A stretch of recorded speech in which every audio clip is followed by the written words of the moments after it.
Shalom, shalom, everybody. It's your brother Yaakov back again. I'm trying something new today. This is something that I haven't done. Normally, I sit and, like the scriptures say, prepare what you're going to say and then you're going to be listened to. But this is so seriously on my heart that I feel like if I write it down, it'll take away a lot of the passion and a lot of me meaning what I'm saying to you.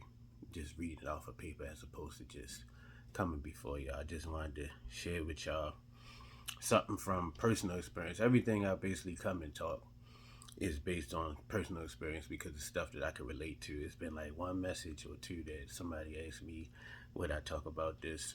And I went and did the due diligence to be able to talk on those subjects. But most of the time when I come, it's something that is near and dear to my heart, and I just be talking that if anybody else can relate to it, prayerfully they can get whatever they need to get out of it.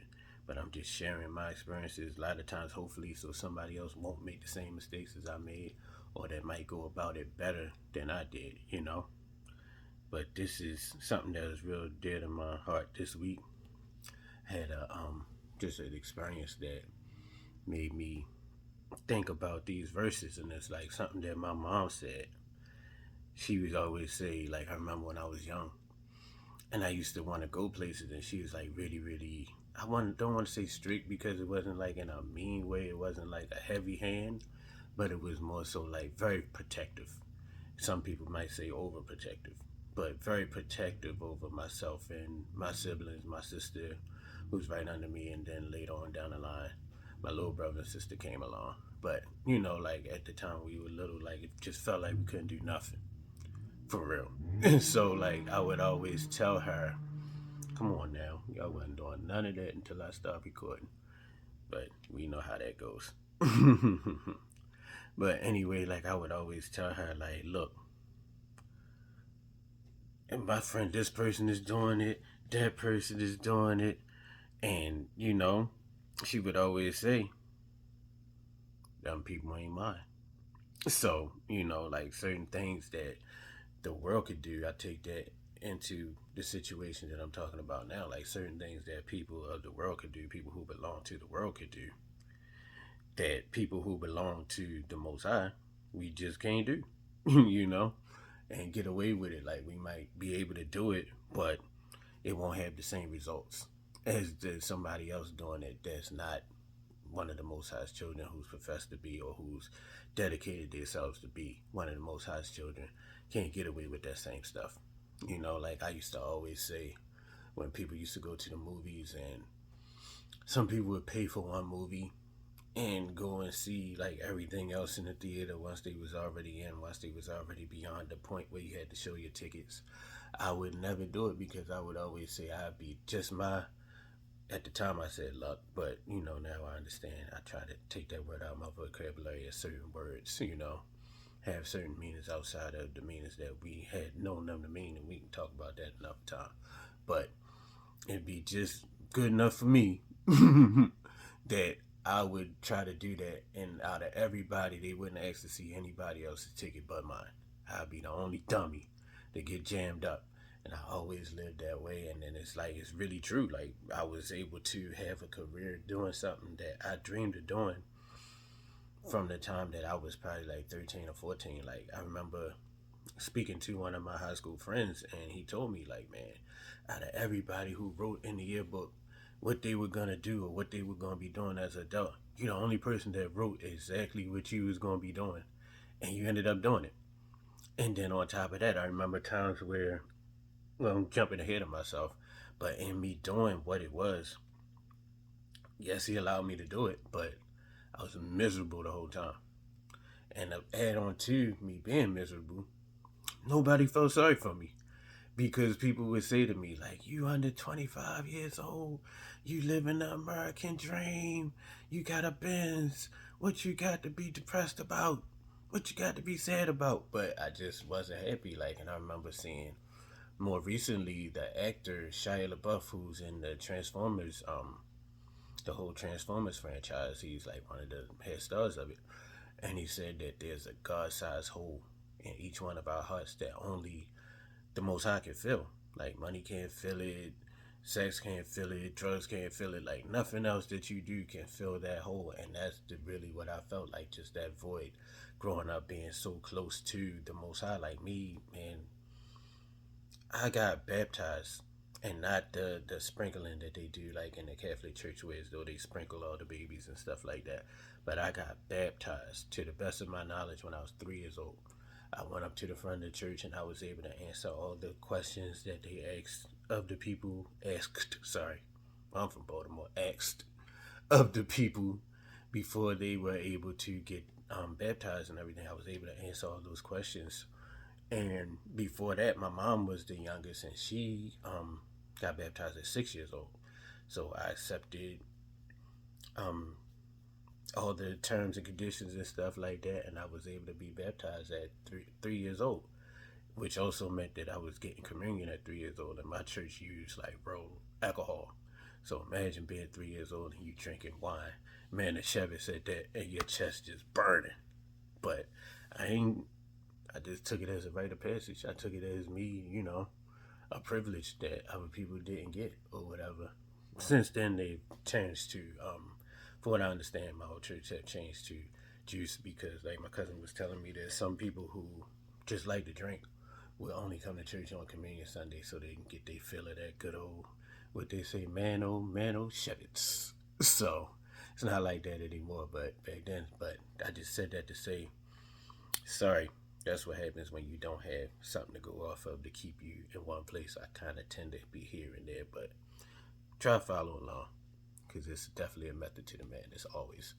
But me bringing up me being the youngest at my church to get baptized and everything like that, basically should let somebody know that that's been something that was like heavy on my mind since I was that old, like 3 years old. Like I remember my granny reading to me out of the book of Revelations, and me being scared to death and saying to her, like, I know that I'm gonna be alive in these times. She used to be like, "Oh, baby, that's not gonna be for a long time." And I'm like, I feel like I'm gonna be alive in those times. And look at us now.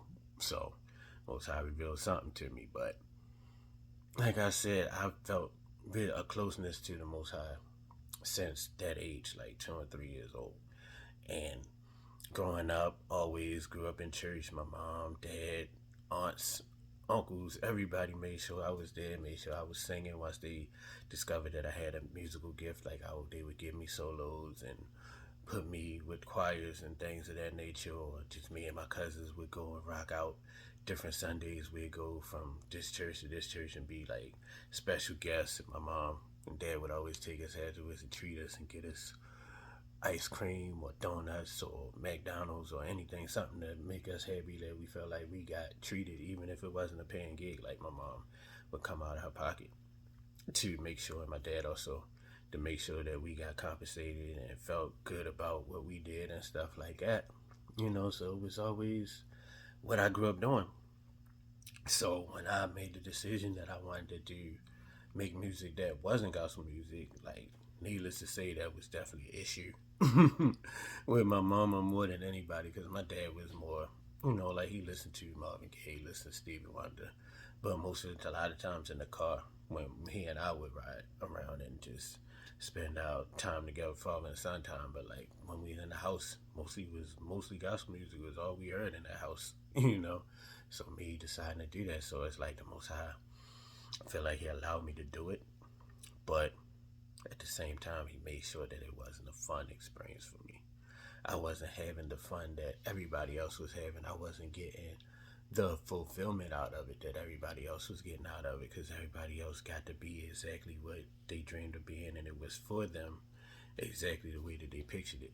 For me, I felt like it wasn't that way, and it's like I don't put the blame on anybody else, even though whatever role anybody played in making sure that the experience wasn't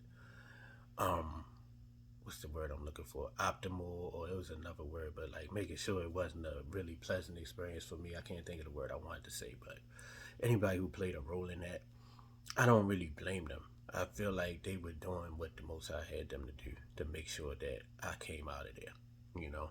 And even to this day, when I have experiences where, like the experience that I had that prompted me to come and sit and do this instead of the whole 10-page thing that I had prepared to share with everybody this week, I feel like that he allows me to do what it is that I say I want to do, but then he has it to not pan out quite the way that I thought it was going to pan out so that I can understand that's not where I'm supposed to be at. And then he also sends confirmation, just like when King David went and laid with Bathsheba and had her husband, um not Sheba, I'm sorry, Bathsheba. When he laid down with Bathsheba, I might have said that, but it sounded like my mind something told me I said Sheba. But anyway, when King David, laid down with Bathsheba, he sent that prophet to speak to David and let him know what he did wrong. And I have people who are close to me, close friends, and in my close counsel that came to me and said, "You ever realize whenever you do something that's associated with certain things, like it never go right for you. Like it might go right for everybody else. It might be cool for everybody else, but whenever you try to do something in that line of work or in that area or that space, it never goes well for you." And I was like, you know what? I've been thinking that, but I thought it was just me. So to have somebody else come to me that is not inside my head, because I didn't never say it to anybody, so somebody else is not inside my head, then I felt like the Most High, that was the Most High confirming that and letting me know that that's just somewhere where I don't belong. And it's crazy because a lot of people would like to see me do that, and they have expressed to many people have expressed to me that they would like to see me in more in that vein, but the Most High let me know, thank for you. You know, and every time you try to do it, it's not gonna be what you think it's gonna be. And the beauty of it is that he never let it, what it say, though he fall, he would not be utterly cast down because the Most High holds him with his hand.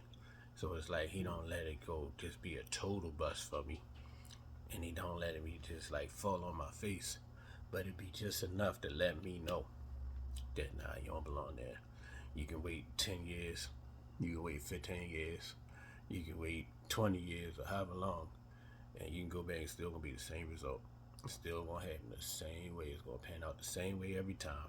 You can get all hyped up, you can think this, you can start, you know what I'm saying, prepared to talk your trash, whatever. But at the end of the day, you'll be where I'll put you at. And it's about having patience in the Most High to do what it is that he said he's going to do with your life, not what you necessarily want or what everybody else would like to see. And I thank him that he deals with us more gently than he deals with the people that he dealt with in the Bible, because when he sat some of them down, good gracious, they had some rough sit downs.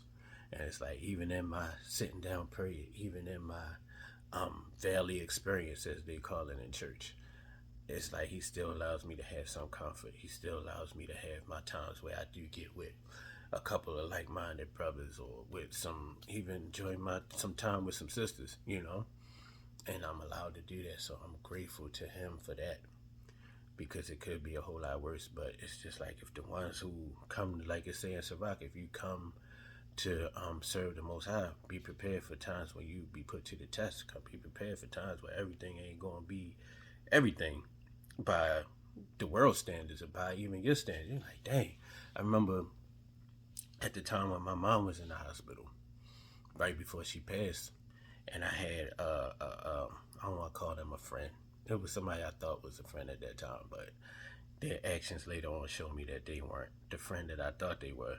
But what they said is like, I couldn't even be mad at them for real, because like they grew up probably thinking like we think. Like they say, you give the preacher your hand and give God your heart, and you think from then on everything gonna be lovely, you know. But like when my mom, he took me, we went out to a happy hour out to get some wings and some drinks or whatever one day at the visit my mom, because she was in DC or Georgetown, and I live in Baltimore. So my family, we would take that trip every day to go up and visit my mom when she was in the hospital. We didn't want to let her be just there for no days without anybody letting her know that we loved her and we were thinking about her. So we took that trek every day. So one day coming back, we went, me and the that person went out for like drinks and wings or whatever, and they said to me, "Hey, that sure is effed up for you to be a gospel singer." And I'm like, dang. I mean, at the time it hit me like, dang, yo, that was messed up to say or whatever. But it's like looking now from the outside looking in, like people think you took this sacrifice to, like do the will of the Most High, and it's like, look how things going for you. Like, look how it worked out for you for real. But not knowing what I know now and not having the understanding of the scriptures and the understanding of the word, because at that time I was mostly just like a lot of people, just go to church, whatever the preacher say he speak about, excuse me, that week, then that's all the word you get. Wasn't doing no reading on my own, wasn't doing none, and it's like certain things that's popular to speak, popular doctrine, popular to get up in the pulpit and say, don't always line up with what the scriptures say. Like just like my sister said, and I said it before, and I say it again.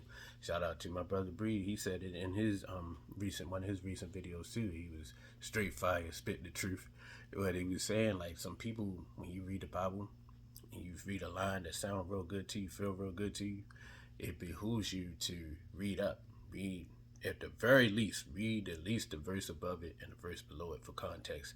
Really read that whole chapter for real. But if you can't do no more than that, if you gotta start somewhere, read at least the verse above it and the verse below it, so you get the context and not just take the words out of context and just because it sounded good to you or felt good to you, your emotions for real. But this is Sirach or Ecclesiasticus chapter 2, and I'm going to read from verse 1 on to stop. I'll let you know what verse it is when I stop, but this is something that they don't share with us. It says, faithfulness to God. This is Good News Translation. My child, if you're going to serve the Lord, be prepared for times when you will be put to the test. Be prepared for times where everything ain't everything. Everything ain't looking good for real. Be sincere and determined. Keep calm when trouble comes. Stay with the Lord. Never abandon him, and you will be prosperous at the end of your days. Verse 4, accept whatever happens to you. Even if you suffer humiliation, be patient. Even if everybody making fun of you. Even if everybody like, boy, you better go get that money. Boy, you better do this. Boy, you better do that. No, it says, even if you suffer humiliation, be patient. Verse 5, this is key. Gold is tested by fire, and human character is tested in the furnace of humiliation. So sometimes you go through things so the Most High can see where your heart at. Don't we test people sometimes in life to see where they heart at? Don't give them what they want right away, or you was giving them something they want in certain situations that you stop giving it to them to see if they gonna change up, see if they gonna switch up, be it some money, be it like something else, we grown. But it's like you sometimes test people to see where their heart is at. You vet is a process. I watch a lot of the dating coaches, and not because I'm looking to do a whole bunch of dating, but because a lot of the things that they bring up are also relative to other areas in our life. But it's just like you gotta vet people, and we don't think that the Most High gonna vet his people. He going, like check his people out and check their character, do background checks and do checks in life to see where they stand, or what's going to move them, and what's going to make them jump ship, or are they going to stay loyal to you and stuff like that. That's basically what be going on. Sometimes we see people going through stuff, and a lot of people, and I think I spoke on this before, a lot of people are like Job's friends. Job's friends just, when they saw how bad things were for Job, instead of just trying to comfort him and give him hope that the Most High was going to make everything okay, they more so wanted to be the Texans. Oh, you did something wrong. Oh, you had to do something. Oh my goodness. And, just making them feel even worse about what he was going through, to the point where he said to them, miserable comforters are ye. Like, y'all miserable. Like, y'all supposed to be my friends. Y'all making stuff worse. Instead of making it better, y'all supposed to comfort me. Y'all made me feel worse. And that's what happened a lot of times in life. And that's all more reason why sometimes when you go through certain stuff, you gotta isolate yourself. I remember one of my favorite memes. It said, when I'm going through stuff, or I'm not at 100%, I want to be around nobody. My misery don't like company. Some people want to be miserable and they want to go around other people and affect them with their misery and just whine and complain to them and always count on people to make them feel better and all that old type of stuff. Some people, what they say also, some people don't want to be fixed. They broken and don't want to be fixed because their brokenness is what gets them attention from everybody. I'm not one of them people, man. Because number one, what I've learned is everybody not going to understand what you're going through. Certain situations are common, so everybody can relate to those. And then there are other situations that are uncommon, so a person don't see where you coming from. Even somebody that mean you well, but if they don't have nothing that they can say to help you out or nothing that they can relate to what you talking about, sometimes even them people will remove themselves from you because they don't feel like they feel helpless. Like I seen these memes with like people crying and then the dog being in the room and stuff like that, and they just looking helpless because there's nothing that they could do to help this person. Like I can't relate. Sometimes you can relate to situation. Other situation, I can't really relate to that. Somebody was to come to me, like I grew up in. I like to say in the hood, but not of the hood. So it's like if somebody was coming to me and telling me some real hood stuff, all I really could do is listen. I really can't give no counsel or no advice one way or the other one because I don't really know what you're talking about. You feel me? I can't really relate. I could be fake and pretend I could relate, but ultimately you'd be better to speak to somebody else who's more well versed in what you're going through. Certain situations I've been through, I would have been better off just going to somebody who has been through similar situations because they will be able to relate. Other people would just be like, I'm sorry you're going through that. And eventually you keep talking to them about it, they're going to start avoiding your calls. They're going to start to not want to hear from you for real because they don't know what you're talking about and they just see you just miserable, see you going through it. They hope you better for you, but they know there's nothing they can do about it, so they just remove themselves, you know? So let's continue on. Gold is tested by fire, and human character is tested in the furnace of humiliation. Verse 6. Trust in the Lord, and he will help you. Walk straight in his ways, and put your hope in him. Verse 7. All you that fear the Lord, wait for him to show you his mercy. Do not turn away from him, or you will fall. And it's so easy to turn away because people will come. What they say, the devil is not somebody with horns and looking scary and stuff. Like he don't come to you like that. He come to you as everything that you ever wanted. So it's like somebody come to you with an opportunity and it seems like it's the move. It seems like it's the plan to get you out of that misery, get you out of that situation that you in. But if it's not in the Most High's will, it's gonna fail. Like it says, do not turn away from him or you will fall. Verse 8, all ye that fear Yah, the Lord, it says here, but Yah, we know that that's his name. We got it right here on the hat. I'm just reading verbatim out of the paper, so if you hear me say the Lord, you know who I'm talking about. The Most High Yah. Start over with number 7. This is Sirach chapter 2, verse 7. All ye that fear the Lord, wait for him to show you his mercy. Don't turn away from him, or you will fall. Verse 8. All you that fear the Lord, trust him, and you will certainly be rewarded. Verse 9. All you that fear the Lord, look forward to his blessings and mercy and eternal happiness.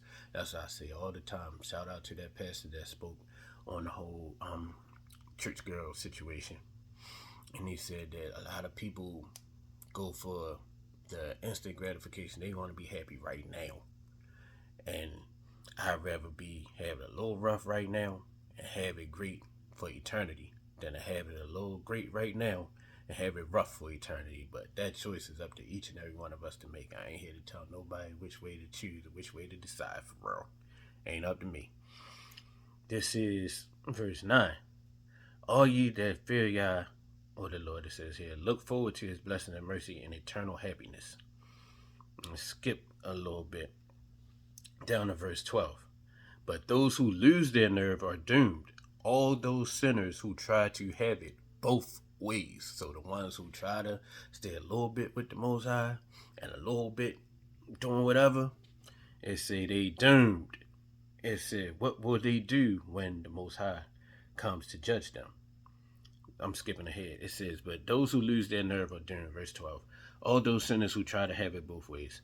Doom is sure to come for those who lost their courage. They have no faith, so they will have no protection. So if you don't believe the Most High is going to protect you, why will he protect you? You ain't believe he's going to do it no way. You ain't had no faith. So you don't want to be protected. Verse 14. Doom is sure to come to those who lose their hope. What will they do when the Most High comes to judge them? we're going to read this whole chapter for real, and then we're going to be out. This is verse 15. Those who fear the Most High do not disobey his commands. Those who love him will live as he wants them to live. Verse 16. Those who love the Most High will try to please him and devote themselves to the law. His law, statutes, and commandments. All them people talking about the law is done away. No, it's not.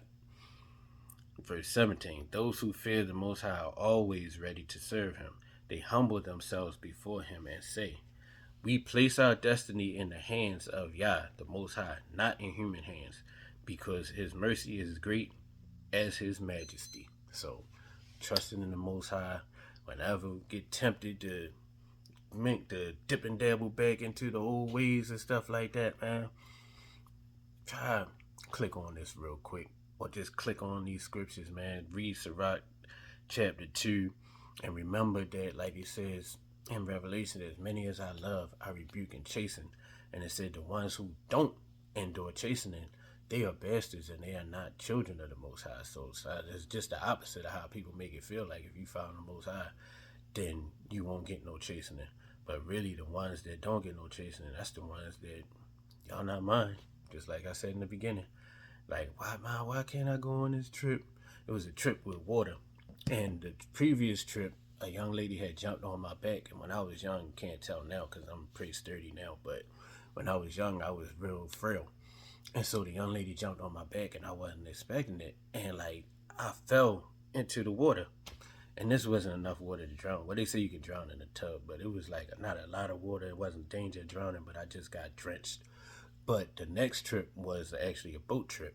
And my mom was like, oh no, you can't go because, like suppose somebody jump on you on this trip and you end up drowning. I don't want my baby drowning. And I named all the people that was going. I said, man, this person going. Don't you know this person, mother? They letting them go. And my mom's answer to me was, that's fine, but none of them mine. You mine. You not going. So sometimes when other people is just doing things and we seeing them prosper at whatever it is that they doing, and you try to do it and it don't work out for you, the Most High is saying like, hey, that's fine for them. They not mine. You mine. And you not doing it. And sometimes some of the people you see prosper might be the Most High's, but their lot in life is different from yours. So this working for them because that's the plan that he had for them.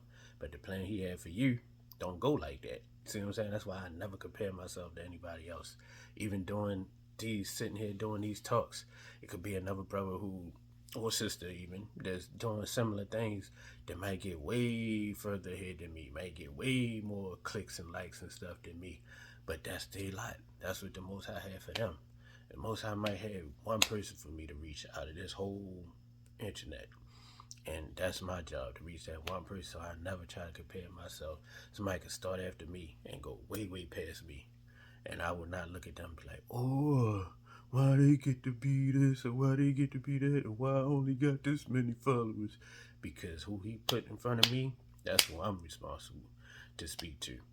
And who he put in front of them, that's who they responsible to speak to. You see what I'm saying? So never compare your lot with anybody else's. If you know that you're doing what the Most High told you to do and you follow the law, statutes, commandments to the best of your ability, that's all you need to worry about. Now, if you know you could be doing something better, you know you're not doing what he told you to do, that's something different. That's when you might check yourself. You see, why is this going on and I'm not getting a piece of it because it might be something that we not doing correctly.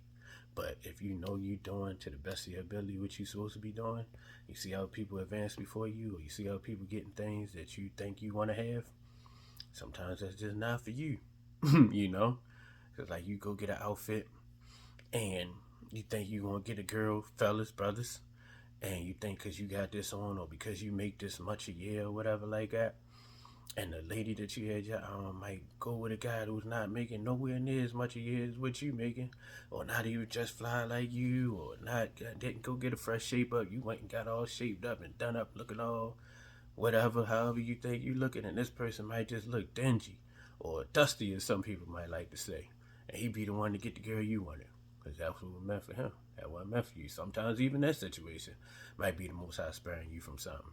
We can't look at people and see they outside, but we don't know how everybody inside is. So seeing that person outside, inside, you might don't even want that person. You might have dodged a bullet. You might have been being rescued from something. So my whole thing And this is just, I had more to say, but like the scripture say, if a person bethink theyself in the middle of doing they evil or doing they wrong, the Most High, King Solomon prayed that for us, that the Most High would have mercy upon us. So things could have been way worse in the situation that I went through. Things could have been way worse in the original situation that I went through. And there's many videos of me speaking on that, so I don't even get into that at this point. Excuse me, but Most High had mercy. And because he had mercy, I have a new outlook. But at the same time, I just felt necessary to bring that to all my loved ones who tune in and check out my little talks. And, I'm going to put up the verses on here so y'all can see it with your own eyes and read along. I had a couple of my friends and family tell me that they enjoy that, so I'm planning to keep that up. And I'm not going to talk y'all to death because I really can, what my uncle said, you sure can go a while. I can run my mouth. But I'm not going to do that. It's already longer than the last couple videos. But with that being said, much love to y'all. Most High willing, we'll meet again real soon. Shalom, shalom. Hope y'all had a blessed Shabbat.